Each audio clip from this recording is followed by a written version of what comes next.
월가에선 이제 끝났다고 말하는 산업이 있거든요. 근데 만약에 바로 거기에 엄청난 기회가 숨어 있다면 어떨 것 같으세요?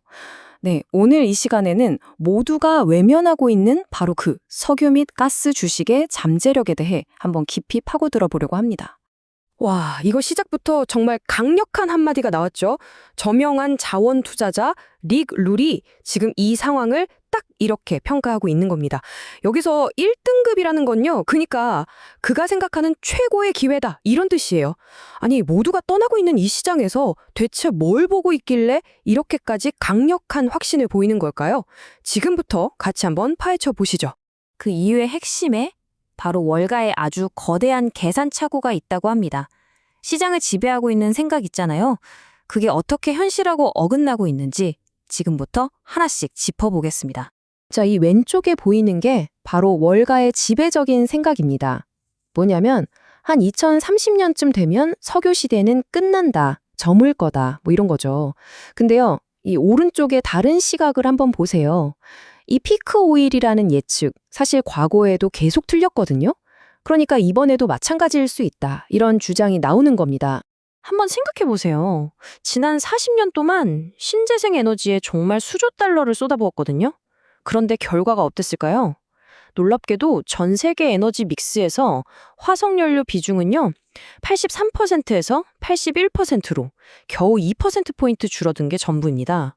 이걸 보고 사양산업이라고 말하기엔 좀 거리가 멀어 보이지 않으세요? 그렇다면 월가의 결정적인 실수가 대체 뭘까요? 그건 바로 잔존 가치, 영어로는 테일 밸류라고 하는 이 개념에 있습니다. 이게 뭐냐면 특정 시점 이후의 미래 가치를 말하는 건데요. 문제는 월가가 2030년 이후 에너지 산업의 가치를 사실상 0, 빵으로 계산하고 있다는 거예요. 여러분 생각은 어떠세요? 정말 그럴까요? 자, 그럼 월가의 이런 잘못된 믿음이 과연 어떤 나비 효과를 낳고 있을까요? 네, 바로 다가오는 공급 충격입니다. 투자가 부족하면 현실에서 어떤 일이 벌어지는지 지금부터 한번 살펴보시죠. 이 숫자 좀 보세요. 지금 현재 석유 생산량을 그저 유지하는 데만 해도요, 매일같이 10억에서 20억 달러의 투자가 부족한 상황입니다.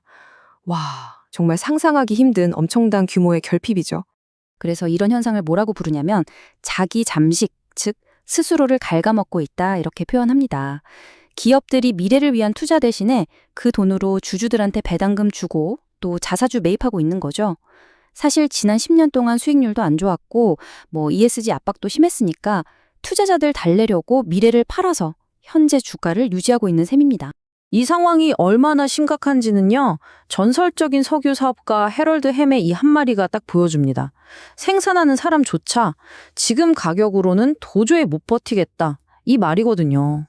이건 정말 강력한 신호고요. 곧 미래에 공급 절벽이 올 수 있다는 경고등이 켜진 거나 마찬가지입니다.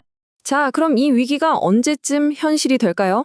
시나리오가 대략 이렇게 그려집니다. 한 2027년까지는 어떻게든 버틸 수 있을 거예요. 그런데 문제는 그 다음이죠. 2028년부터는 그동안 부족했던 투자의 여파가 본격적으로 나타나면서 정말 심각한 공급 부족 사태가 올 수 있다는 겁니다. 자, 지금까지는 석유 공급 문제에 대해서 이야기했잖아요. 이제부턴 완전히 다른 이야기를 해볼게요.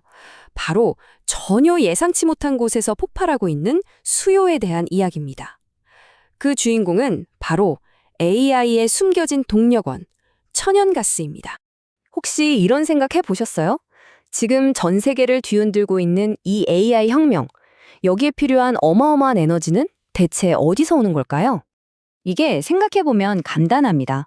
AI 데이터 센터는요, 1년 365일, 24시간 내내 엄청난 전기가 필요해요. 그런데 신재생 에너지는 해가 뜨거나 바람이 불 때만 가능하니까 불안정하죠. 새로 원자력 발전소를 짓자니 10년 이상 걸립니다. 자, 그럼 이 공백을 당장 메울 수 있는 유일하고 현실적인 대안이 뭘까요? 네, 바로 천연가스인 겁니다. 자, 이렇게 공급과 수요의 불균형, 그리고 시장의 오해 속에서 기회를 찾는 역발상적인 생각.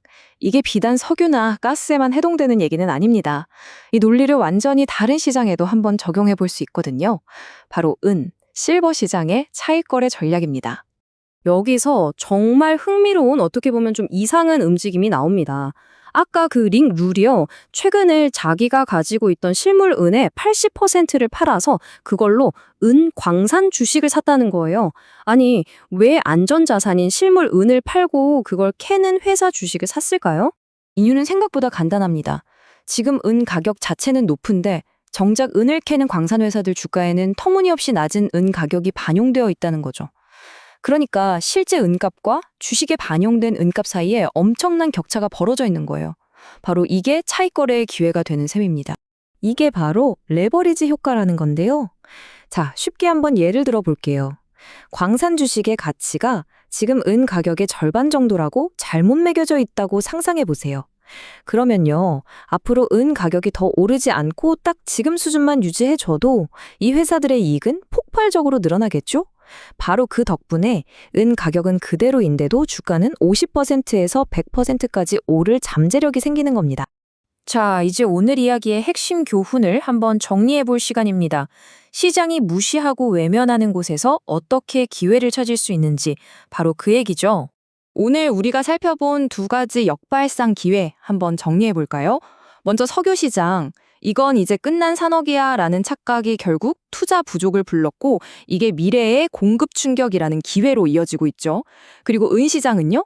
모두가 은 가격 자체에만 집중할 때 정작 은을 생산하는 기업들이 국도로 저평가되어 있다는 점에서 기회를 찾을 수 있었고요. 자, 이제 마지막으로 여러분께 질문 하나를 던지면서 마무리하려고 합니다. 지금 시장 참여자 대부분이 굳게 믿고 있는 상식 중에서 다음번에 그게 틀렸다고 증명될 것은 과연 무엇일까요?